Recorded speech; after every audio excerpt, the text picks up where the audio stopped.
హైదరాబాద్లో నేను IT trainer IT అంటే సాఫ్ట్వేర్ క్లాసెస్ తీసుకుంటాను. సుమారుగా రోజుకు ఒక 300 నుంచి 500 మంది నా క్లాసెస్ వింటారు. ఇండియాలో అబ్రాడ్లో ఒక 40-50 మంది నా క్లాసెస్ వింటారు. వాటిని క్యాన్సిల్ చేసుకొని ఎస్పెషల్లీ అంటే ఈ యొక్క విద్యా వేదికల్ని పాల్పంచుకోవడం అంటే పార్టిసిపేట్ చేయడం నాకు చాలా ఇష్టం. సో దానికోసం రావడం జరిగింది. ఈ హుజూర్ నగర్ నుంచి ఎంతోమంది ఎన్ఆర్ఐస్ ఉన్నారు, ఎంతోమంది పారిశ్రామికవేత్తలు ఉన్నారు, ఎంతోమంది ఆర్థిక వనరులు ఉన్న వాళ్ళు ఉన్నారు. బట్ పేద విద్యార్థులకి ఉపయోగపడాలి అనే ఒక గొప్ప ఉద్దేశంతో ఈ కార్యక్రమాన్ని చేయటం అనేది సృజన్ కుమార్ యొక్క ఔదార్యము. అతనికి సహకరించిన అతని కుటుంబ సభ్యులను కూడా మనం ఈ విషయంలో చాలా కృతజ్ఞతలు తెలియజేసుకోవాల్సిన అవసరం ఎంతైనా ఉంది. కమింగ్ టు అంటే విద్యార్థులకు యాజ్ ఏ టీచర్ అంటే ఇక్కడ చాలామంది గురువులు ఉన్నారు, వాళ్ళందరిలో నేను చాలా చిన్నవాడిని. సో ఇక్కడ విద్యార్థులకి అంటే ఈ మీటింగ్ రావడం వల్ల కనీసం స్టూడెంట్స్కి ఏదైనా ఒక చిన్న 4 ముక్కలని చెప్పే అవకాశం ఉండాలని అనుకుంటున్నాం. సో మామూలుగా మీరు రోజు వింటుంటారు మాతృదేవోభవ అంటే అమ్మని దేవుడితో మనం భావిస్తాం. దానికి ఇప్పుడు సింపుల్ ఎగ్జాంపుల్ చెప్తాను. మీరు స్కూల్కి వచ్చేటప్పుడు పొద్దున 5 గంటలకు అమ్మ లేసి మిమ్మల్ని స్కూల్కి పంపించే సందర్భంగా ఒక 2 గంటలు వంట చేసి నీకు నీ ఫాదర్కి అంతా తయారు చేసి ఆమె యొక్క అలసిపోయిన ముఖంతో చెమట ముఖంతో మనకి క్యారేజ్ కట్టిస్తున్నది. అంటే ఆ మాతృదేవోభవ అంటే అమ్మలో పార్వతీదేవి కనపడుతుంది మీకు. సెకండ్, మీరు స్కూల్ నుంచి వచ్చిన తర్వాత హోంవర్క్ చేస్తున్నప్పుడు పితృదేవోభవ అంటే మీ నాన్న బయటికి వ్యవసాయ పనులు కానీ ఏదో వ్యాపార పనులు పని చేసుకుని అలసిపోయిన ముఖంతో వస్తాడు అంటే అతను శివుడు, అక్కడ మీకు శివుడు కనపడతాడు. అదేవిధంగా పొద్దున మీరు క్లాస్కి వచ్చి కూర్చున్నాక ఎటువంటి కుటుంబ సమస్యలు ఉన్నప్పటికీ ఎటువంటి ఆర్థిక సమస్యలు ఉన్నప్పటికీ వాటన్నిటినీ పక్కన పెట్టి మీకు ఉదయం 9 గంటల నుంచి సాయంత్రం 5 గంటల వరకు మిమ్మల్ని తమ సొంత బిడ్డలుగా నిలబడి మీ ముందు పాఠాలు చెప్తున్న మీ గురువులు వాళ్ళని మనం అందుకనే ఆచార్య దేవోభవ. సో దేవుడు ఎక్కడ ఉండడు, మనం శివాలయం, రామాలయం, మసీదు ఇవన్నీ తిరుగుతారు. కానీ నేను నమ్మేది ఒకటే, మనకు అమ్మ నాన్న గురువు, వీళ్ళ మించింది ఎవరు లేరు.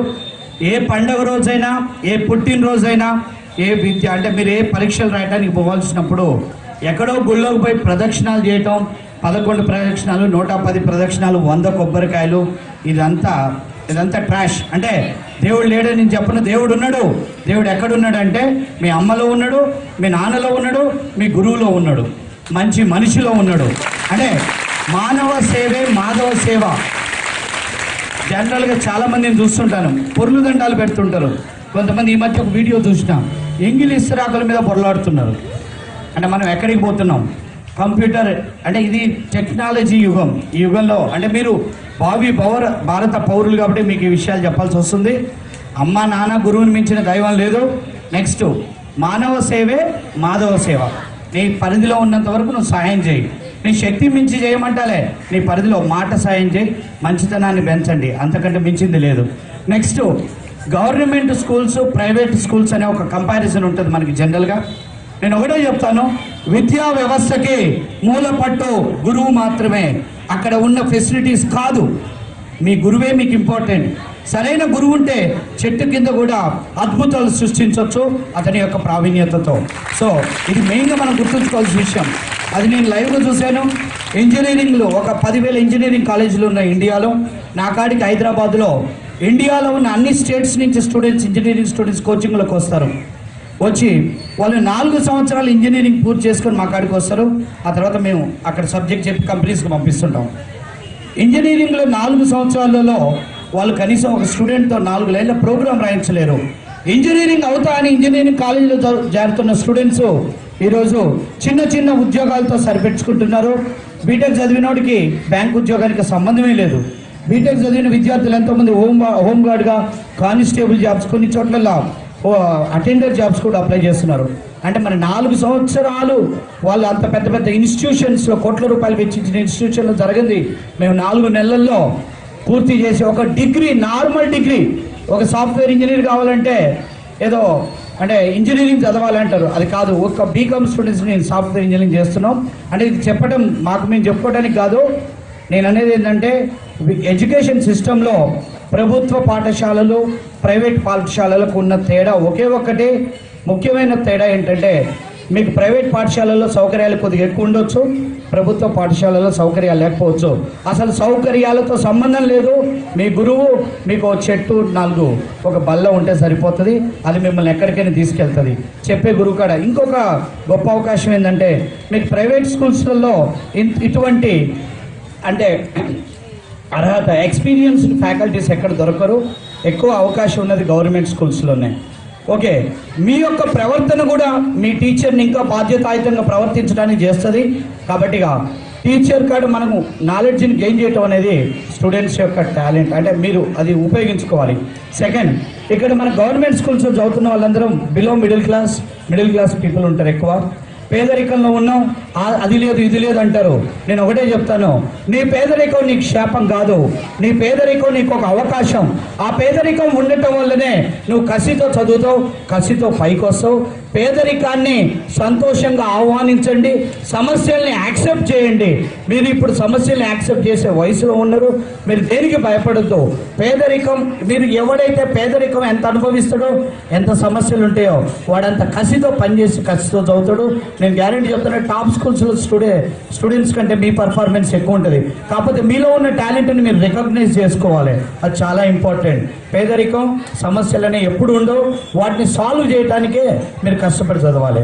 నెక్స్ట్, ఇదే విధంగా ఇంకొక విషయం చెప్పాలనుకుంటున్నాను. ఇక్కడ ప్రపంచంలో అన్నిటికంటే పవర్ఫుల్ వెపన్ ఏంటంటే ఎడ్యుకేషన్, విద్యను మించిన ఆయుధం లేదు. ఆ ఆయుధంతో మీరు ఎంతైనా సాధించవచ్చు, అది మీ చేతిలో ఉంది, అందులో డౌట్ లేదు. ఎందుకంటే ఇప్పుడు ఒక రాజకీయాల్లో రాజకీయ నాయకుడు ఎదగాలన్నా, వ్యాపారంలో వ్యాపారస్తుడు ఎదగాలన్నా, క్రీడా రంగంలో ఒక వ్యక్తి ఎదగాలన్నా అదృష్టము చాలా పరిస్థితుల్లో ప్రభావం ఉంటుంది. బట్ ఒక్క చదువులోనే ఎవడి ప్రభావం లేకుండా మీరు డాక్టర్ అవ్వాలంటే డాక్టర్ అవుతారు, సాఫ్ట్వేర్ ఇంజనీర్ కావాలంటే సాఫ్ట్వేర్ ఇంజనీర్ అవుతాడు, టీచర్ అవ్వాలంటే టీచర్ అవుతాడు. ఎందుకంటే మీరు చదివే చదువుకి ఎవరి ప్రమేయం ఉండదు. మీకు ఏదైనా సమస్యలు ఉన్నా మీ స్ట్రాంగ్ డిజైర్ అంటే మీ సంకల్పం గట్టిది ఉంటే ఆటోమేటిక్గా మీకు రిజల్ట్స్ వస్తాయి.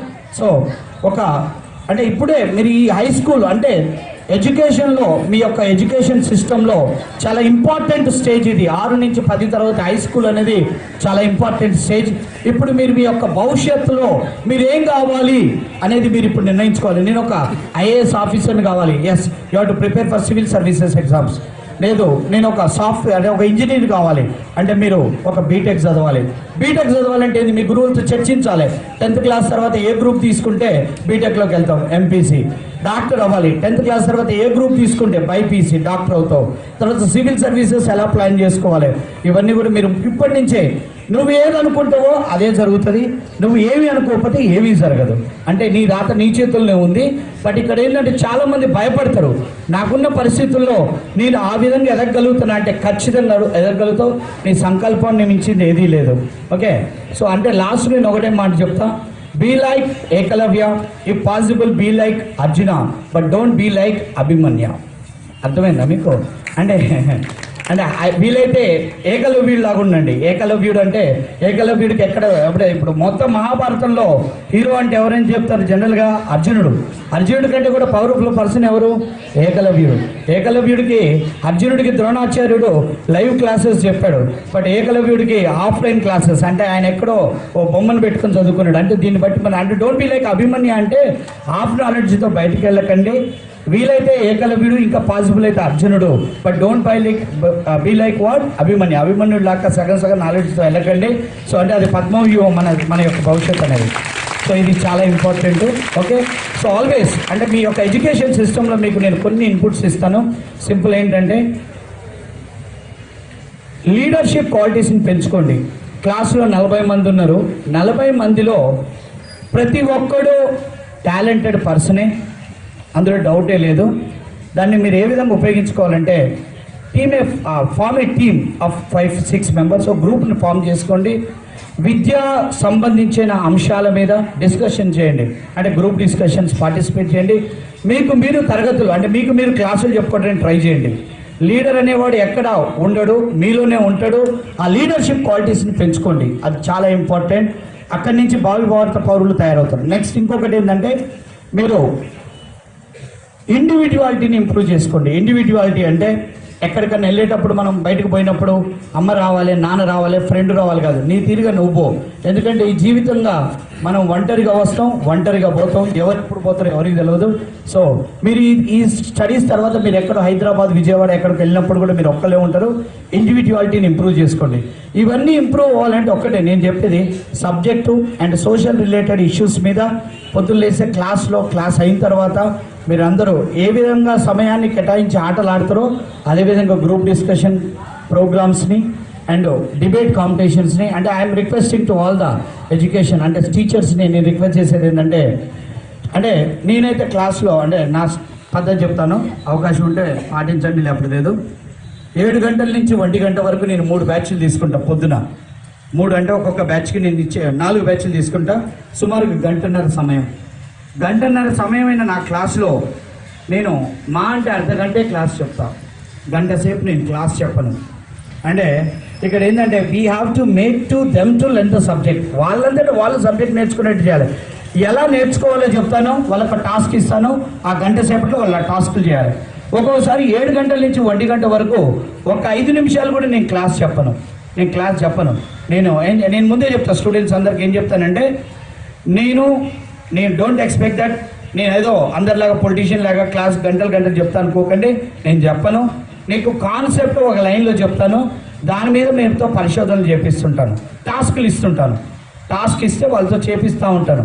అంటే మనం చెప్పుకుంటూ పోయినంత కాలం వాళ్ళు వినుకుంటూ పోతారు. నిన్నటిది ఈరోజు గుర్తుంటుంది, రేపు గుర్తుండదు, రేపు ఇంకోటి మర్చిపోతాడు. కాబట్టి ఎడ్యుకేషన్ సిస్టంలో టీచింగ్ స్టైల్స్ కూడా మారాలి. టీచర్ అంటే గంటన్నర కంటిన్యూషన్గా టీచింగ్ చేయటం కాదు. పిల్లలు అంటే a normal teacher will give the clarity about the concept. A good teacher అంటే ఒక మంచి teacher will make the student to think about the clarity and practical oriented training start అవ్వాలి. గవర్నమెంట్ స్కూల్స్లో ఇది సాధ్యమవుతుంది, ఎందుకంటే మనం ప్రభుత్వం నుంచి వేతనాలు తీసుకుంటున్నాం. సో ఆ వేతనాలన్నీ కూడా స్టూడెంట్స్ ఫీజుల నుంచో లేకపోతే గవర్నమెంట్ ట్యాక్సుల ద్వారా వస్తున్నాయి. కాబట్టి మన బాధ్యతాయుతంగా ప్రవర్తించాలంటే ఇక్కడ మన సిస్టమ్ని మార్చాలంటే ఒకటి ఎడ్యుకేషన్ సిస్టమ్ అంటే ఒక నక్సలైట్ తయారు కావడానికి, ఒక టెర్రరిస్ట్ తయారు కావడానికి కారణం సొసైటీయే. ఎడ్యుకేషన్ సిస్టమ్ తర్వాత ఎంప్లాయ్మెంట్ సరిగ్గా జరిగితే ఎవడు నక్సలైట్ కాడు, ఎవడు టెర్రరిస్ట్ కాడు. ఇదంతా కూడా అంటే ఈరోజు టీచర్ అంటే ఈ ప్రపంచంలో అత్యంత ప్రాధాన్యమైన వృత్తి ఏంటంటే టీచర్. నేను విప్రోలో జాబ్ చేసినప్పుడు విప్రో వదిలేసి టీచింగ్ ప్రొఫెషన్కి వచ్చినప్పుడు నా బ్యాచ్లో 2-3 స్టూడెంట్స్ ఉంటే అందరు నవ్వారు. నేను చెప్పాను వాళ్ళ వెనక నాకు 100 మంది కనపడుతున్నారని. ఆ తర్వాత అదే అయింది. సో టీచర్కి మించినోడు ఎవరు లేడు. కాబట్టి టీచర్ స్టైల్ ఆఫ్ టీచింగ్స్ మార్చుకోవాలి. అంటే ఎప్పుడో మనోళ్ళు కనిపెట్టిన పద్ధతులనే చెప్పుకుంటా పోవటం కాదు. ఒక రేపు చెప్పబోయే టాపిక్ని నేను ఈరోజు చెప్తాను. రేపు ఈ టాపిక్ చెప్పబోతున్నాం కాబట్టిగా మీరు దీని మీద ఒక ఆర్టికల్ తయారు చేసుకొని రావాలి. ఈ ఆర్టికల్ మీద మీతో చెప్పిస్తానంటాను. రేపు ఫర్ ఎగ్జాంపుల్ డెమోక్రసీ గురించి చెప్పాలి. డెమోక్రసీ ప్రజాస్వామ్యం గురించి నేను చెప్తున్నా. ఫలానా పేజీ నెంబర్ నుంచి ఇన్ని పేజీలు ఉంది, దీని మీద మీరు ఒక ఆర్టికల్ నాకు సబ్మిట్ చేయాలంటారు. సబ్మిట్ అయ్యేది ప్రజెంటేషన్ ఉంటుంది. నెక్స్ట్ డే ఏం చేస్తామంటే ఆర్టికల్స్ తీసుకొని ఒక్కొక్కరిని డయాస్ మీదకి పిలిచి దాని మీద ప్రజాస్వామ్యం గురించి చెప్పమంటాను. ఒక్కొక్కరు ఒక రకంగా చెప్తారు. లాస్ట్కు మనం కంక్లూజన్ ఇస్తాం. అంటే ఇది ప్రాక్టికల్ ఓరియంటెడ్ ట్రైనింగ్ సెంటర్. మొత్తం ప్రాబ్లమ్స్ మొత్తం వాళ్ళతోనే చేపిస్తాను, ఎంకరేజ్ చేస్తాను. ఫెయిల్ అవ్వు, 100 సార్లు ఫెయిల్ అవ్వు, ఇంకా ఫెయిల్ అవ్వు, ఇంకా ప్రాబ్లం రాలేదంటే ట్రై చేయి. అంటే జనరల్గా నేను చాలా సార్లు టాస్క్ ఇచ్చినప్పుడు స్టూడెంట్ వచ్చి తెల్లారి చెప్తాడు, 5వ టాస్క్ నిన్న మొత్తం నా టైం అంతా వేస్ట్ చేసింది సార్, అవుట్పుట్ రాలేదంటాడు. పిచ్చోడా, నువ్వు నీ టైం వేస్ట్ అవ్వలేదు, నువ్వు చాలా ఉపయోగించుకున్నావు. ఫర్ ఎగ్జాంపుల్ నేను ఒకటి చెప్తే ఏం జరిగిందంటే ఎర్రర్స్ వస్తూ ఉన్నాయి, అంతా వస్తుంటే సాల్వ్ చేస్తున్నా. మొదట ఎన్ని 100 వచ్చినాయి, తర్వాత 50, తర్వాత 10 ఎర్రర్స్ వచ్చి ఆగిపోయిందంటే దాని అర్థం ఏంటంటే ఒక చిన్న ఎగ్జాంపుల్ చెప్తా. యూ లాస్ట్ యువర్ పెన్, నీ పెన్ను పోయింది, దాన్ని వెతుకుతున్నావు, 2-3 గంటలు వెతికావు, నీ పెన్ను దొరకలే. కానీ ఆ పెన్ను వెతికేటప్పుడు నువ్వెప్పుడో పోగొట్టుకున్న ఉంగరం దొరికింది, బంగారు ఉంగరం దొరికింది. అంటే నువ్వు ఈ యొక్క పరిశోధనలో నేర్చుకుంటే విషయాలన్నీ కూడా బంగారు ఉంగరాలు. నువ్వు అవుట్పుట్ అనుకుంటున్నది అది ఒక నార్మల్ చిన్న ఒక పెన్ను మాత్రమే. సో ఈ విధంగా అంటే ఇది టీచర్లతోనే సాధ్యమైంది. ఎడ్యుకేషన్ సిస్టంలో ఈ టైప్ ఆఫ్ ట్రైనింగ్స్ ఇస్తే వరకు అద్భుతాలు జరగవచ్చు అనుకుంటున్నాను. రైట్. సో మీ అందరికీ ఒకటే ఫైనల్గా కంక్లూషన్ ఇచ్చే ముందు చెప్పేది ఏంటంటే all the best and right your exams well. And అంటే నిన్ను నమ్ము, డెఫినెట్గా హార్డ్ వర్క్ నమ్ము, నీకు రిజల్ట్ వస్తుంది. Thank you very much.